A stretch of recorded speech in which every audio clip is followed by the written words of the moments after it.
Metroid was a game that I barely played. Metroid 2 was a game that I'd never played. But Super Metroid is different. I picked it up when it hit the Wii's Virtual Console in 2007, and I didn't put it down for a while. It's the only game in the entire series that I had completed before I started this season. But 2007 was 9 years ago, and those memories have gotten hazy. Plus, now that I've played its predecessors, I'm excited to see how it follows up on them. So, let's ask Dan. Dan, how are things? The last Metroid is in captivity. The galaxy is at peace. Super Metroid starts off with one of the most iconic intro sequences of its era. That slightly off-putting digitized voice, which was so rare in games of 1994, was etched into my memory the first time I heard it. What follows is told through simple story scenes, interspersed with a first-person account of Samus's arc to this point. We see her fighting Mother Brain on Zebes. We see her meeting the Metroid hatchling at the end of the last game, and we learn what's happened since then. Samus delivered the hatchling to the research station Ceres. The scientists on board made promising discoveries, that the Metroid's power could be harnessed to benefit humankind, neat, and that they may have originally been created for peaceful purposes. Huh? Satisfied with their progress, Samus leaves the research station to hunt her next bounty, but she's barely gotten out the door when she receives a distress signal from Ceres. She floors it back to the station, and the game begins. This intro may be hard to criticize. Like I said, it's one of the most iconic of the era. But I've got a few thoughts. For one, it's an unskippable cutscene. I hate it when games do this now, and it's really no big deal since it's just the intro, but it's still been a bit of a bore whenever I've tried to pick it up again. More importantly though, I just don't know how effective it is for those not already invested in the lore. Zebes, Ceres, Mother Brain, the larva, this is all pretty deep and jargony, and I'm not sure if someone new to Metroid would get pulled in from this alone. I know it didn't do it for me back in 07. Watching it now though, I think this entire intro, from the moment you turn the game on, would have been thrilling for die-hard Metroid fans. You know that's the Lorville Metroid on the title screen. You know it's making the same noises as the penultimate tunnel in the previous game. You know why this gets to take the title of Metroid 3, and you know exactly who shows up once you get to Ceres. And if this story failed to grip a new player, the developers hedged their bets that the gameplay would. Samus lands, and you begin play with nothing but an ambient noise of a distant alarm. It eventually fades to your ears, but it only accentuates the chilling absence of life on the station. I found the area depicted in the title screen, but the systems are offline, and the Metroid is gone. Did it break free? Who or what did this? Beyond setting up the arc of the story, this also serves as a basic tutorial for Samus's controls, and the first thing I noticed was how much sharper she is. She feels better than ever, and it's not just because of the new run button. The Super NES allows for much faster, more kinetic gameplay, and it keeps the unusual floaty jump, and that's not a bad thing at all. Quick platforming is not the focus here, and it's still easy to navigate Samus exactly where you want her to be. The biggest change is that Samus can finally fire in 8 directions, both by holding the directions diagonally or with L and R. The player character is immediately much more versatile and yet more controllable. My increased familiarity with the material did bring one question to mind. This doesn't seem to be taking place too long after Metroid 2, so how come Samus is back to square one? Where's the spider ball, the screw attack, even the morph ball itself? I guess I could accept that Samus saw fit to power down her suit in lieu of all that galaxy at peace stuff, but given that the story is so closely connected to the previous one, I wish it had been addressed. That's ultimately a minor complaint, and I completely forgot about it when this happened. A room devoid of anything except the last Metroid, and then Ridley shows up again, almost kills Samus, and makes off with a larva. That sprite scaling, so iconic of the Super Nintendo, helps to drive home just how outmatched Samus is. Ridley leaves her to die because the station is set to explode. I don't really know why that's happening. Was it a failsafe? Are the space pirates responsible? It doesn't really matter. Countdowns are ultimately just a Metroid trope, and they are always awesome. All that quiet trepidation of the simple tutorial rooms you just went through, juxtaposed with what's happening now as they rock back and forth violently, rubble falling and pipes bursting. It's a wonderful sequence, and this is the point the game got its hooks in me back in 2007, because it was still that impressive. Importantly though, it's not at all difficult to escape. This is not meant to challenge the player, not yet. Instead, it's to wow the player and get them invested. The next thing you see is Samus' ship heading to Zebes, and when I first played this, I had no idea why exactly she was going there. Was she crash landing? but I do think that shoehorning another story scene in would have broken the flow at this point. Even if you didn't recognize Ridley as one of the space pirates, you'd figure it out soon enough. But why are the space pirates even on Zebes again? Didn't we wipe them out in Metroid? Yeah, the manual throws in that it's a rebuilt planet Zebes, but in my personal headcanon, Samus got irritated by antiquated controls and enemies killing her during room transitions, and decided to just let the space pirates be. But seriously, I love the implication of this quick transition. Samus doesn't wait for orders, doesn't hesitate, doesn't even lick her wounds. Despite the fact that she just got her butt kicked, she immediately takes the fight to the space pirate homeworld because the threat of Metroid weaponization is that severe, and she's that crazy brave. Zebes feels dilapidated and antiquated, a thick fog hanging over a familiar chasm. The only signs of life are these small insects and vermin, which scatter as Samus passes through. She eventually emerges into the same chamber you might have taken her through 8 years previous. It's rare even now that a later game lets you return to a place like this, but when they do, it's usually to cater to nostalgia. This isn't about nostalgia, quite the opposite. This is about emphasizing how much time has passed. Zebes seems to have been untouched since the original game, but when I touched down here, at the very spot where Metroid began, even in 2007 I knew what to do. You go left, you get the Morph Ball. And then... Whoa, that's disconcerting. These lights are the first signs of any higher intelligence on Zebes. Yet despite the volume and intensity of this effect, nothing else happens. But hey, I've got the Morph Ball now. Better head back up and oh, they know. Only now do the space pirates reveal themselves, wildly outnumbering Samus. Learning to make Metroid crawl leads to the Morph Ball bombs, and then the door slams shut. This is the first proper boss battle, as the Chozo statue springs to life. The manual has a section for every other boss, but it doesn't spoil this one. Those sparkly new bombs aren't really effective, but the way the statue breaks down throughout the fight is a great effect. This series has finally gotten its signature save rooms. They still don't restore your items and energy, but enemies in this game are a lot friendlier with restorative drops. Super Metroid is no longer interested in wasting the player's time. Spots that could have been a chance for tedium are instead used to surprise the player with quicker ways around. And the one time I actually was thinking of grinding my health back, a hidden passage above just led to a recharge station. But far and away the most critical change to the Metroid formula is the addition of the map. It'll fill in automatically as you explore, but each area also has a map computer that fills in most of the rest. It'll show you the main paths, but it still doesn't spoil many of the ancillary areas and secrets. It marks save points, recharge stations, and the location of the area boss. And critically, it fills in with a different color as Samus explores, which tells the player where they haven't been yet. You might be saying to yourself, it doesn't look like much. It's very boxy and grid-based. But believe me, it is exactly as informative as it needs to be. If it was any less detailed, it wouldn't serve the player's needs so well and you'd risk getting lost. But if it was more detailed, it would risk encroaching on the player's own exploration. Later games tended to show you your next objective on the map, and we'll get to those when we get to them. But it's a testament to how insanely well-designed Super Metroid is that I don't think it needs to tell you where to go. I never got lost. I could always intuit where I needed to be next. And remember, I'm a twitchy action gamer who is normally real bad at this stuff. A little further on, you run into stronger space pirates who can only be defeated with missiles, and since you have them equipped anyway, come on, the devs knew you'd go in here. This enormous monolith represents the bosses of the game, and just like in Metroid, Samus will need to beat them all to progress to the final area. What, did they not feel like putting a suicide pit in here? Pfft. Gamers of 1994 had gone soft. Speaking of suicide, how about Samus's death animation? We're certainly not worried about hiding her gender anymore, are we, Nintendo? Honestly, this would have raised my parents' eyebrows if I'd played it when I was little. The first sub-boss never stuck with me the way the Chozo statue did. The music is delightfully creepy, but it always feels like it's building up to something that never comes. You just spend a lot of time waiting while the Spore Spawn wriggles around. But even it shows a difficulty progression, and that's something that all bosses in this game do well. Plenty of other games' bosses just tended to go through the same patterns, but Super Metroids ramp up the tension as the fight progresses. You can tell the enemy is getting weaker and more desperate and dangerous. Their colors become muted as they start to die. And even if he is a bit of a bore, Spore Spawn is a real breath of fresh air after slogging through 30-some Metroids in the last game. Plus, he reminds me of Barbos from off of Donkey Kong Country 3. Anyone? No? Moving on.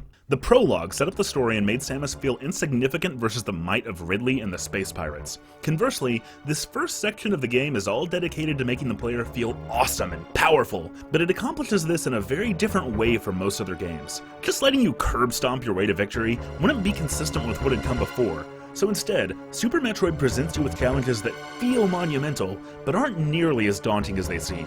Take the Jozo statue. He towers over Samus, attacks in a wide radius, and spews projectiles. But if a wayward shot collides with those projectiles, and it will, boom! You get a ton of pickups. I think every time I've ever fought this thing, I've survived with about a quarter of health. It feels like I barely scraped by, even though I was never really in much danger. Same thing with the space pirates, who crawl along the walls and vastly outnumber you, but die in one hit. Same thing with Spore Spawn, who cheerfully provides you with resupplies while you wait for it to expose its weak point. The area really opens up once Samus defeats Not Barbos and gets the super missiles. I particularly like how you emerge backwards into a familiar area, which might clue a new player into just how far off the beaten path they can go. And if you want to talk about finding secrets, this was the point where I remembered a very significant addition to Samus's arsenal: the wall jump. Your timing has to be just right, but Samus can gain height off of walls. Combined with her already floaty jump, a skilled player can scale any flat vertical surface, and an even more skilled player, well, I heaped a lot of praise on Metroid for giving the player the freedom to feel like they were breaking the game and outsmarting the developers. And while Metroid 2 was largely lacking in such moments, Super Metroid brings them back with aplomb.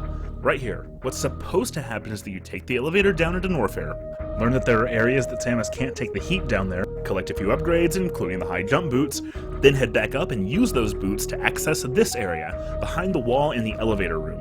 Those upgrades will serve you well when you fight Kraid, who ends up being a literally massive showcase for the Super NES. When you take him down, you get the Varia suit, which buffs your defense and finally allows Samus to take the heat. I am positive that this sequence of events is exactly what I did when I first played this. And even if you so happen to come back here first, without that higher jump, that ledge is just too high up. The wall jump just doesn't give you enough horizontal momentum. But this time, I decided to try something.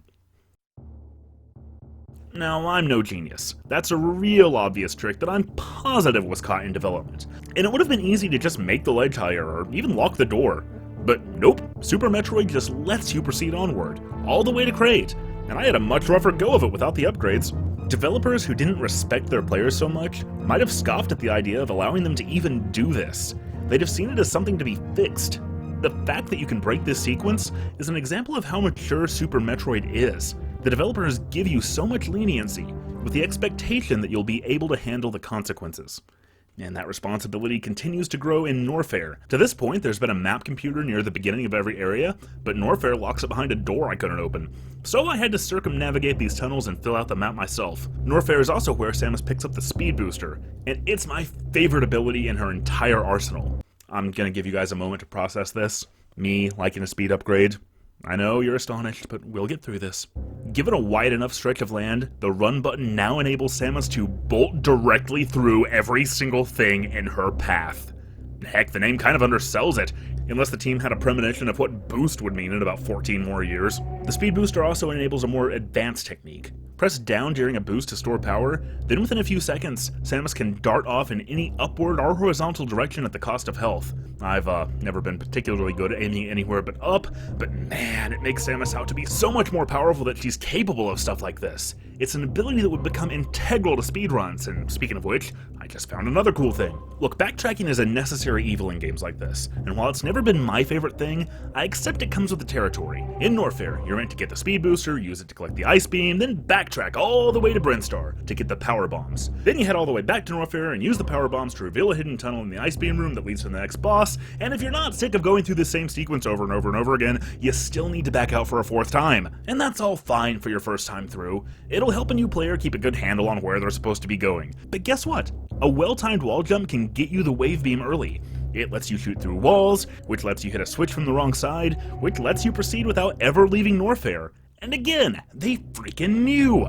The way the game constantly makes allowances for experienced players like this is, I believe, where so much of its replayability and appeal lies, especially for people like me who might not normally get a lot out of this genre. Backtracking can almost always be circumvented, and thus it isn't just a device to artificially lengthen the game. Of course, the fewer upgrades you have, the tougher these bosses will be. There's a reason Super Metroid was so critical in raising speedrunning to an art form, you know? It's versatile enough that you can even beat the bosses in reverse order, but all that openness never comes at the expense of the experience. Crocomire is another easy boss, but he's a neat one, tanking hits infinitely until Samus can back him up into the lava. You think the DKC3 team might have been fans of this game? He dies a real gruesome death that looks like something out of Mortal Kombat, and then, just when you think you've won, he bursts through the wall and promptly falls to pieces. You thought right. Oh, and I'd never noticed before, but look at the lava! You can actually see the bubbles when his remains move to the other side. Oh, the details! For a long time now, the game's been teasing the player by putting blocks over pits, and here's where it pays off. The grapple beam. Honestly, I've always found it just a little clunky. It's not nearly as bad as the spider ball from the last game, but it still feels a bit unnatural and unpredictable where Samus will end up, and I think the animation on her swing could have been smoother. And while we're talking about him, let's hit the final HUD ability, the X-ray scanner. It uses a neat graphical beam trick to uncover hidden passages and special blocks. I kinda thought it was just good for completionists, but I found myself using it a lot to help solve the more esoteric puzzles deep into the game. And it's partly why, like I said earlier, I never got lost. And I have no idea how exactly they nailed such perfect indirect conveyance. Following the main path, you'd be sure to see this distinct room in Criteria that leads to the next section ages before you ever get the grapple beam, and you'd remember to check it. As for me, I went to this room before leaving Norfair. Well, I might not know how to get to Ridley yet, but I know where he's hiding. At this point, I decided to check out this little unexplored section on the map, and that turned into a half-an-hour detour back to the surface. I was surprised by how enjoyable it was to dig into Brinstar, or I guess up out of it, because I'd acquired so many abilities since the first time through. Super Metroid almost never forces you to backtrack, and I think that's why I enjoyed doing it. I chose to take the long way, and I was rewarded for it. On this detour, I ran into the few creatures who are actually friendly. They show off how to do the advanced techniques, especially the wall jump. There's a save point in this pit, and if you use it, you literally can't escape until you get good enough at wall jumping. And think about it, it makes sense. They really wanted to ensure that a player would be able to break the game on their second playthrough. But this next section is where all my attempts since 2007 have tapered off. Let's figure out why. The wrecked ship crash-landed on Zebes a long time ago, and upon your arrival, it's dark, ambient, filled with scattering vermin, and feels lost to time. Which is cool and all, but this is the third time now that Super Metroid has pulled this trick, and it's starting to lose its edge. The reason why it's all dark is more interesting, and it's actually a contrast to Metroid's usual sci-fi themes. Samus is accosted by ghosts, and she soon finds their big boo, a boss called Phantoon. He may not be as flashy as Kraid or as memorable as Crocomire, but he is the first real challenge I faced in this game, and that was fun.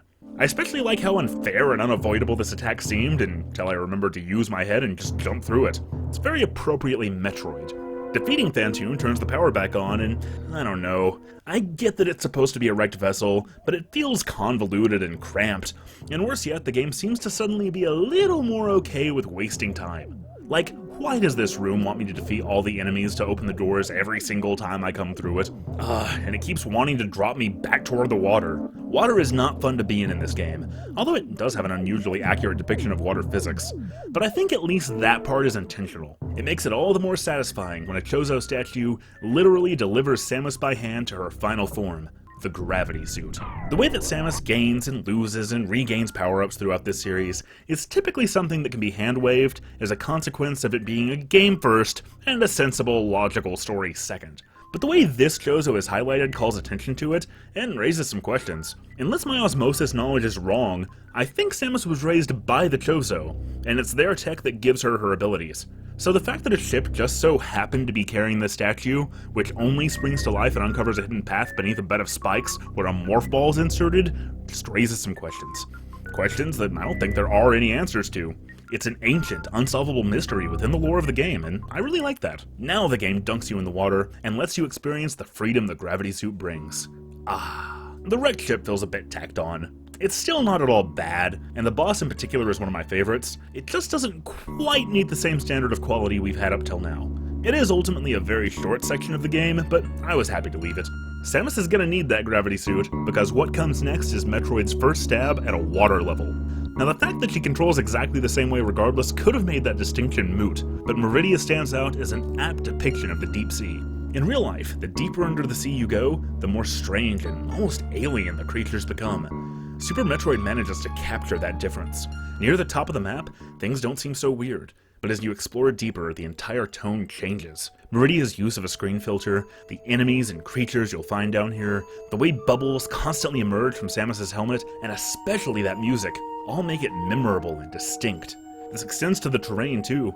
There are deep, wide trenches that the water is hollowed out, which really sets it apart from the earlier bricky corridors. There's this huge vertical water pipe early in the map, and did you see that? Was that a Metroid? Further on, I came across undersea space pirates. What are you guys doing down here, and why are you invincible? Well, they're here because at the center of Meridia lies the Space Pirate Lab, where they seem to be trying to clone the last Metroid. These things are called Mocktroids. They don't quite look the part, and they definitely don't live up to what they're trying to emulate. They're just a poor imitation of the real thing. I'm hilarious. Okay, seriously, Mocktroids are probably the one bit of the lore that doesn't quite come through on its own. I love this game's approach to story.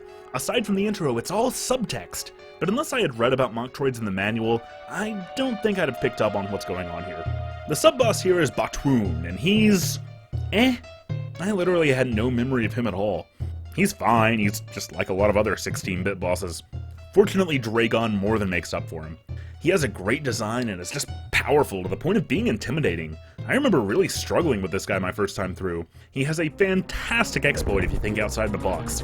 You destroy one of the laser cannons, let him grab you, then use your grapple beam on the exposed wreckage. God, that's satisfying. It was here that I noticed that Samus's power scaling had slowed down. Meridia doesn't throw many new upgrades at you. In fact, the only one you have to get, the space jump, is almost ancillary at this point. Being able to jump infinitely just doesn't matter much when you can wall jump and shine spark.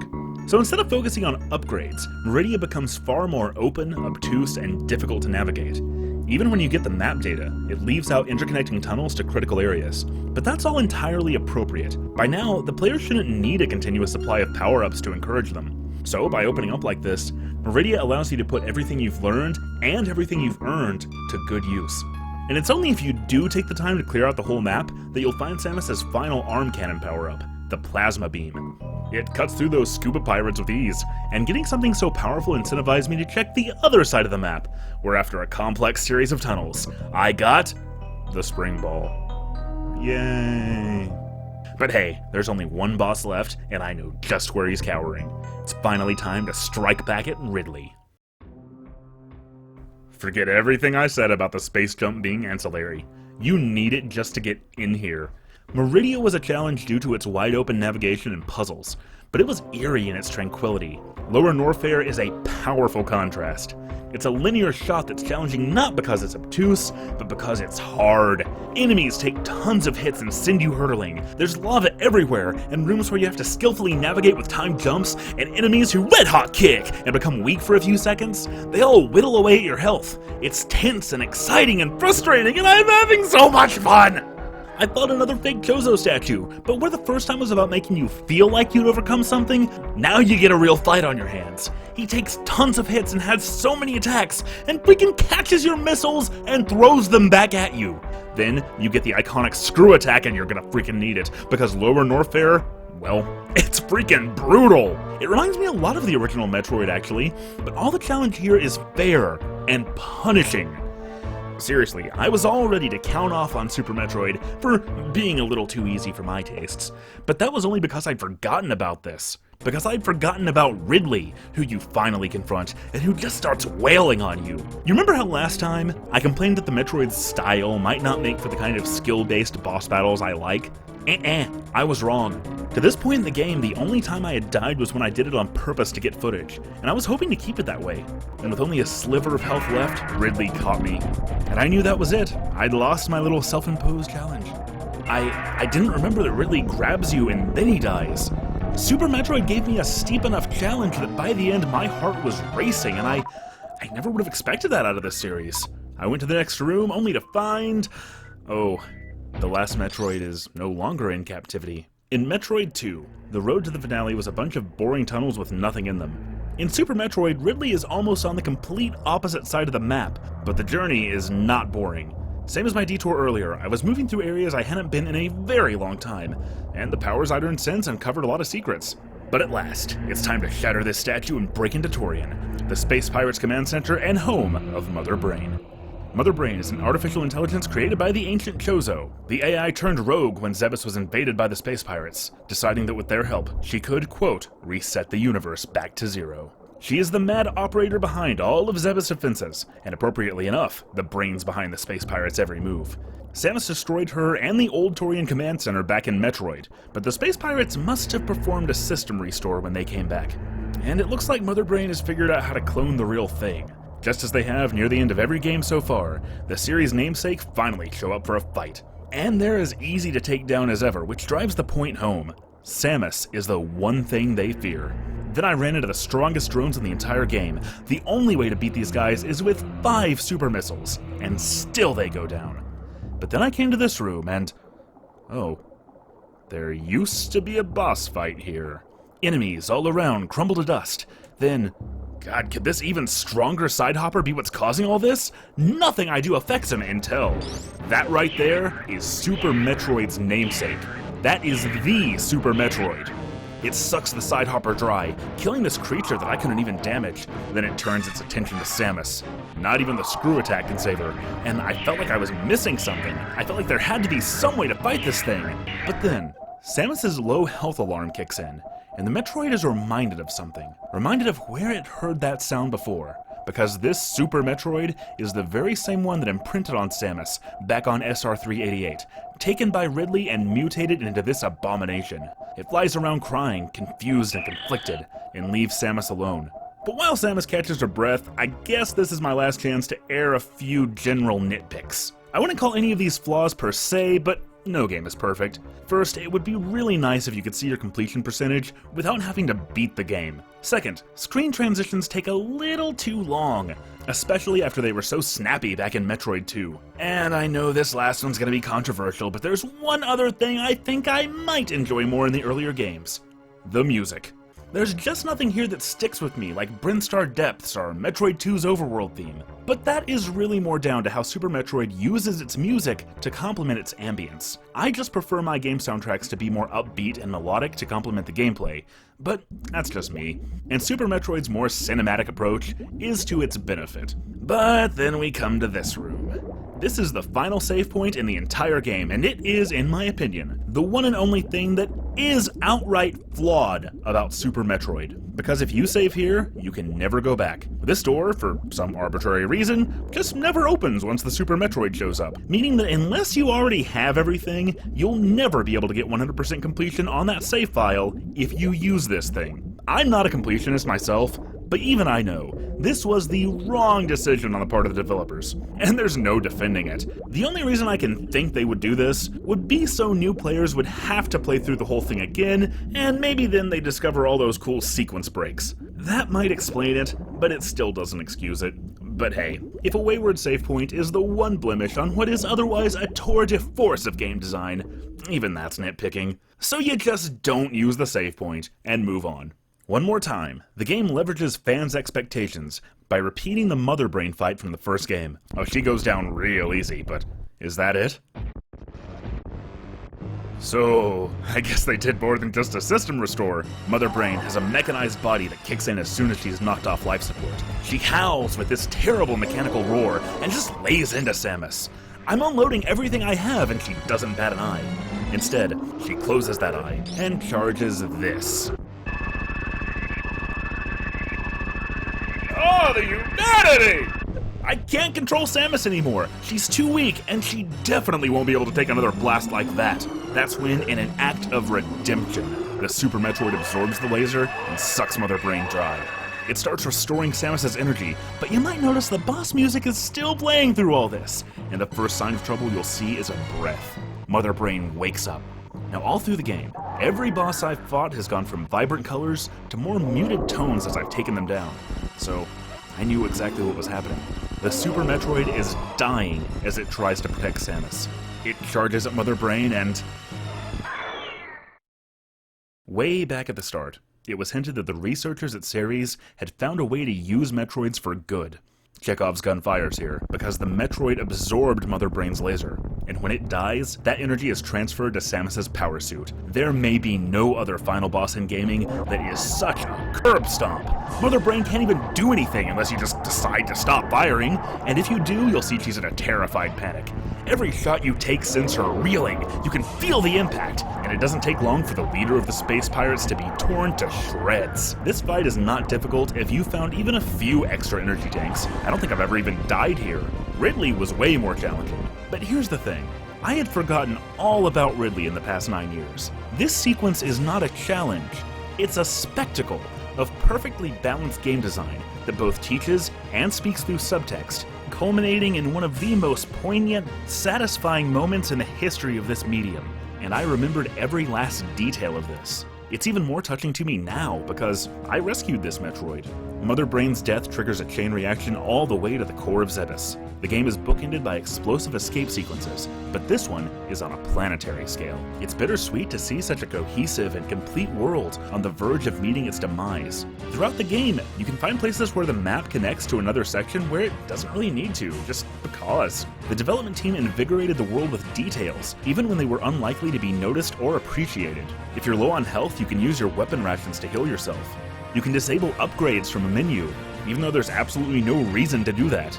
But if you do, every single beam type has a supercharge. You can actually save the animals who taught you the advanced techniques if you decide to take a detour while the planet's exploding. The only difference that makes is a teeny little pixel that escapes Zebes during the ending. Wait, did the animals escape on the wrecked ship? It's stuff like that. There is no reason for these accoutrements to be there. Most players are never even gonna see this stuff, but the fact that they are there just adds to how complete this world is. And that cohesion follows through the entire experience, from the gameplay to the graphics to the level design. At the beginning of this series, I said that some of my favorite games don't follow the formula I laid out back when I started this channel. Super Metroid is one of those games. I didn't just like it, I loved it. And coming back to it now, I have loved it even more. Metroid 1 and 2 were games I had to think of in context of their time in order to appreciate. Super Metroid needs no such qualifiers, because technology was no longer an obstacle for these developers. Quite the opposite, Super Metroid is where technology finally caught up with what Metroid was trying to be this whole time. Nothing about this game has been superannuated in the 22 years since its release. That a game from 1994 could not only hold up, but actually still be the definitive example of its genre is indicative of just how mind-bogglingly ahead of its time it was. Whether you played it when it was new, or have discovered it in the decades since, nostalgia is a non-issue. Super Metroid is a masterpiece. It had taken Metroid 8 years to get here, to make that masterpiece. It would be another 8 years before any new game in the series was released. But if gamers could hold out that long, they would bear witness to the most lucrative and active years this franchise ever had. And by the way, I checked my Wii U Virtual Console version of Super Metroid, and it turns out I actually did make it all the way to the beginning of Lower Norfair back in July of 2013. I was trying to figure out why I stopped there, and then it hit me. It was because I started this channel, and that ate up all my free time. That makes me feel oddly sentimental. Thank you guys for being here. Next time, Metroid Fusion. You can see it, as well as the entire rest of this season, for just $1 on Patreon. Otherwise, I'll see you next week. You keep geekin', I'll keep critiquin'. Thanks for watching.